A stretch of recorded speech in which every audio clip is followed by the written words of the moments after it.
আসসালামু আলাইকুম আমার প্রিয় দেশবাসী, আপনাদের মাঝে আজও একটা ছোট্ট বক্তব্য রাখতেছি।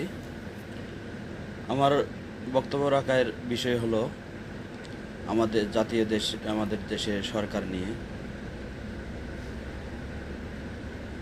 আপনারা ভাই সবাই মিলে জামাত ইসলামকে ভোট দিয়ে জয়যুক্ত করুন। আপনাদের কাছে আমার একটাই চাওয়া, আর কিছু না। আমি দেশের বাইরে থাকি, কিন্তু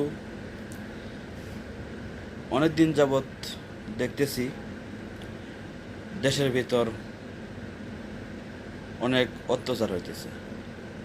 আওয়ামী লীগ সরকারের দেশ থেকে চলে যাওয়ার পর থেকে ধর্ষণ, খুন, কত অত্যাচার হইতেছে। এইগুলো রক্ষা করার জন্য শুধু এক এক দলই যথেষ্ট, সেটা হলো জামাত ইসলাম।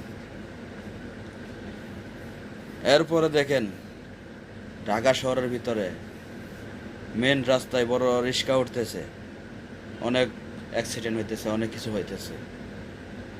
আমাদের সরকারকে আমি বলতে চাই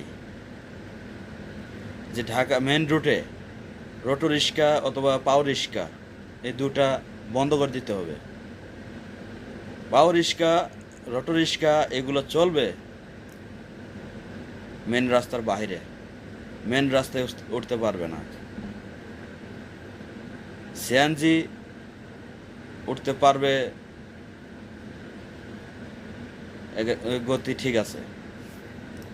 তারপরও আমাদের একটা লিমিট করে দিতে হবে, এই লিমিটের ভিতরে গাড়ি চালাতে হবে, অথবা 60-70 এরকমের ভিতরে গাড়ি চালাতে হবে। এর থেকে স্পিডে যাই যাবে সেটা, এটাকে গ্রাম মারতে হবে। আমাদের রাস্তাঘাটে যদি প্রতিটা রাস্তাঘাটে সিসি ক্যামেরা লাগানো হয়, যেমন ওমানে, সৌদি, সব কান্ট্রিতে রাস্তায় ক্যামেরা বসানো আছে। যেই গাড়ি স্পিডে বেশি স্পিডে যাবে সেই গাড়ির মধ্যে ক্যামেরা খাবে, গ্রামা মারবে।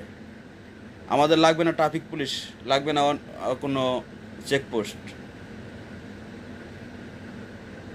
রাস্তায় সিসি ক্যামেরা ফিটিং করলেন তোরে, তাইলে ড্রাইভাররা সতর্ক হয়ে গাড়ি চালাবে। এমন বড় গাড়ি, বাস, ট্রাক, যে কোনো গাড়ি রাস্তায় সিসি ক্যামেরা থাইলেন ধরে হেরার কন্ট্রোলের ভিতরে গাড়ি চালাবে। আর প্রত্যেকটা গাড়ি চেক করতে হবে ড্রাইভারের লাইসেন্স আছে কি না। আমার কথাগুলো যদি ভালো লাগে, ডক্টর ইনুস স্যার এগুলো পরিচালনা করবেন। ওকে, আসসালামু আলাইকুম।